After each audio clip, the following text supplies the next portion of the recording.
Okay, here we are. We're going to do startup, taxi, takeoff, and cruise with a Beech 18. Now, this is a Beech 18 on wheels. Now, I've never flown a Beech 18 on wheels, but the simulator only has them on wheels. However, Beech 18 on floats, fairly common and used in the Canadian North. That I've flown. Now, Beech 18 on floats, the access door is on the right of the fuselage. Or, sorry, in the port side of the fuselage. So if you load it up with lumber or beer cases or a fisherman, getting in once you push away from the dock to get up to the pilot's seat's a bit of a trick. So there's a mod that you can get to put a roof hatch in. And so this one doesn't have it, but float planes normally have a roof hatch. So you can climb up forward of the port engine and pop yourself into the pilot's seat through the roof and flick the hatch. It's also good on a hot day to leave it open when you're taxiing. The engines are Pratt & Whitney 985s. They're the same engine that's in a DHC-2 Beaver, piston Beaver, which is handy because if your float base has Beavers, then you've got the same engines, same engine parts. And that's why they're quite commonly used. They have a lot of power. Each engine's about 450 horsepower, so they can haul a lot of freight into the bush. However, fuel burn is pretty big, so it's not the kind of plane you'd have for a personal float plane. Pretty expensive to operate. Anyway, we'll get things rolling here. So we're going to do takeoff, taxi, cruise, climb and cruise to show you how to do it. Now the first thing with the engines, we will assume that we've pulled them through, checked for oil in the lower cylinders, so we've pulled the props through by hand. If there's any oil in the cylinders, the prop and the engine would stop dead, so you would pull the plugs in the lower cylinders and drain the oil. If you find it out the hard way by using the electric starter, you're going to break the starter. So checking the control movements, ailerons, elevator, and rudder for free and clear movement. So once in the plane, we'll show you the controls. For the most part, they're conventional controls. There's the steering yoke, left, right aileron, pitch back, pitch forward, and rudder pedals. Now, because they're kind of in the way of looking at the instruments, I'm going to use the simulator to eliminate the yokes for now, just so you can see the dash better. 2 engines, so you got 2 of everything. Now, it's an older 1930s plane, so the propellers levers are on the left like the Norseman. Throttles in the middle, mixture on the far right. These are the cowl flaps for cooling, and these are the oil coolers. So we're going to leave them closed for starting for a quicker warm-up. Once we get it going, we'll open them up again. Fuel selector for both engines is where it should be. This is the tail wheel lock. Like on any tail dragger, you can lock the tail wheel so it points straight ahead for takeoff and landing. You don't want it to caster.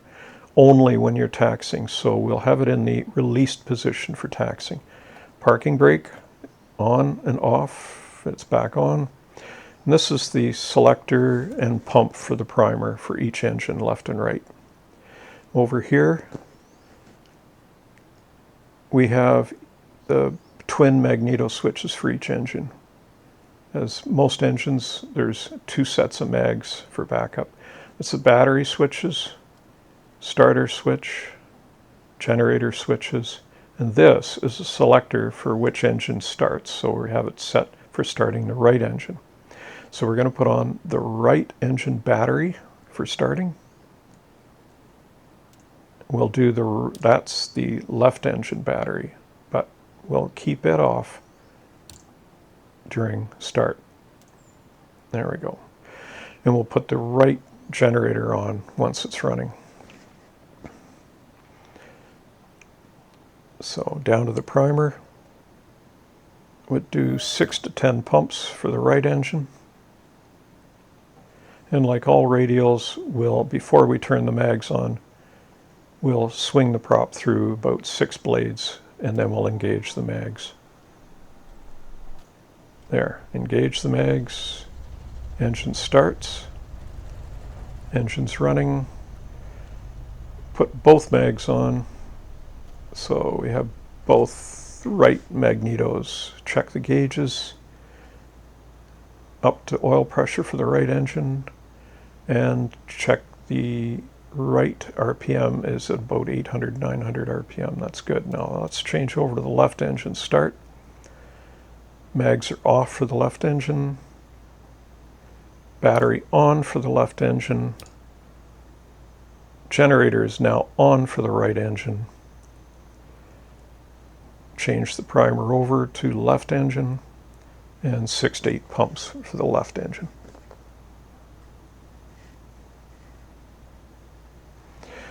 Lock it into the center position and swing the blade through about 6 blades before we engage the mags for the left engine. And left engine's running. Both mags on. Generator for left engine on.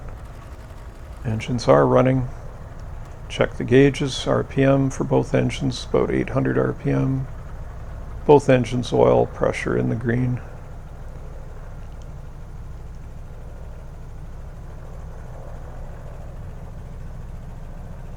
And starter selector into the neutral position. So everything's looking okay. Now we go back to the oil levers, put them back into normal, and ready for taxi. Now we're doing all normal radio calls. It's an uncontrolled airport, so we announce everything we're doing. We've checked NOTAMs, we've filed a flight plan, all of those things are done, and of course we're following checklists as we do this. But for this video, we're keeping things as simple as we can to focus on starting. So flaps are clean for takeoff. All we have to do is taxi down. It's a calm day, so we don't have to worry too much about controlling ailerons and elevator during taxi. So I'm keeping those control yokes on the simulators so that they're not obscuring the dash. There's a close-up of the tail wheel castering. So we have the tail wheel unlocked for taxiing. We're using differential engine power and differential braking for steering. To a certain degree, the rudder does move the tail wheel caster, but very little. So we'll come up to the line that indicates the beginning of the active runway, and we'll do a complete stop and make our radio calls. While we're taxiing, we have full back elevator to make sure that the prop wash is forcing the tail down. So we do another check of all our instruments and settings.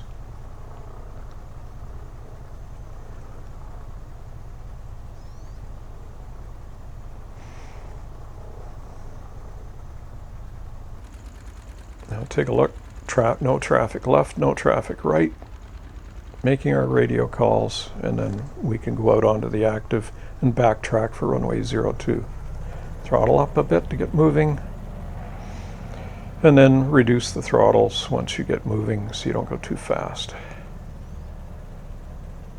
Now with the tailwheel aircraft, you can pivot on one of the wheels, so you can spin it on a dime if the tail wheel is still unlocked in caster position. So we've throttled it down to near dead idle.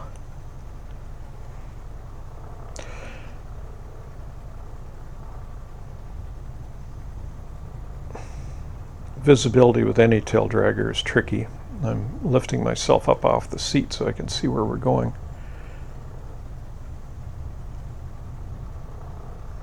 Now the two red lights on the dash are they're indicating that the engine's idling so slow that it's not really turning the generators fast enough to charge. As soon as we throttle up, those lights will go out. So we're going to do our engine run-up, and during the engine run-up, I'll show you how to check the function of the propeller lever to make sure it's running. That's one of the things that some pilots are trained to do that I really disagree with, is how they do it. Being an airplane mechanic, you have a better idea of the proper way to do it and why. So I'll show you that when we get to it. So parking brake locked, and check setting of the gauges. We're going to throttle up 1500 RPM.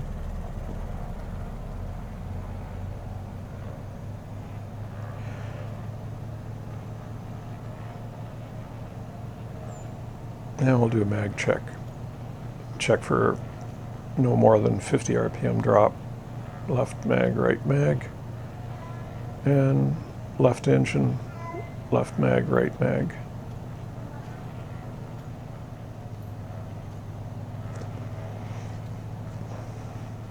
And dead mags for both engines. Now propeller levers, I'm going to pull them both back here just to show you the behavior of the, we're looking at the RPM. Only when the RPM begins to drop, that's as far as you go. Some pilots are trained to pull the levers right off, which is really hard on the system. As long as it's starting to course out the prop and show an RPM drop, that's all you have to do. It's a lot easier on the equipment. That proves that it's working. Throttling it or pulling them right back to full course is really, really hard. Okay, so we'll throttle back down to idle.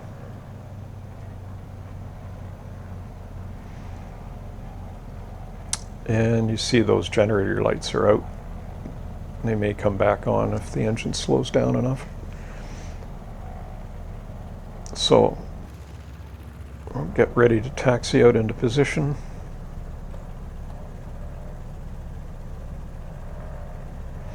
Now we've checked for traffic coming, approaching on final and straight ahead, so we're clear to go. And line up with the runway. And again, with any tail dragger, okay, parking brake is released. Now we've just locked the tail wheel. These are engine cowlings for cooling, so we'll close them up for takeoff and cruise.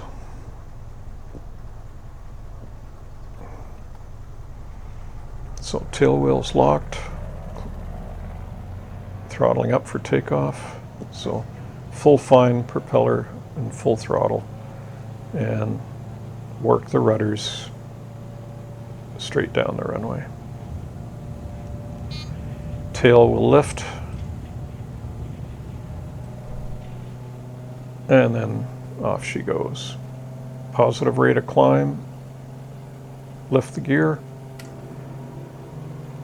and manifold pressure back to 30 inches, and then RPM down to about 21 RPM, both engines. Continue positive rate of climb at 1,000 feet per minute, and you can trim out the airplane. Now, because the trim wheel is in the takeoff position, right now it should be in pretty good trim.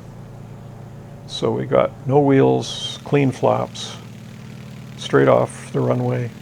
We'll continue on up to about 2,000 feet. Notice our performance is very, very good because of the power of this plane.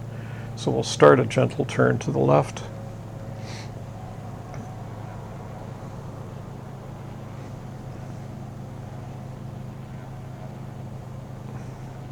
And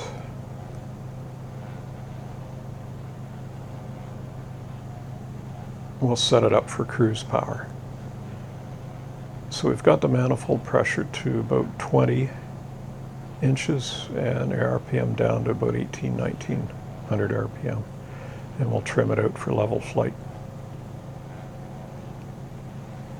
And that's the Beech 18.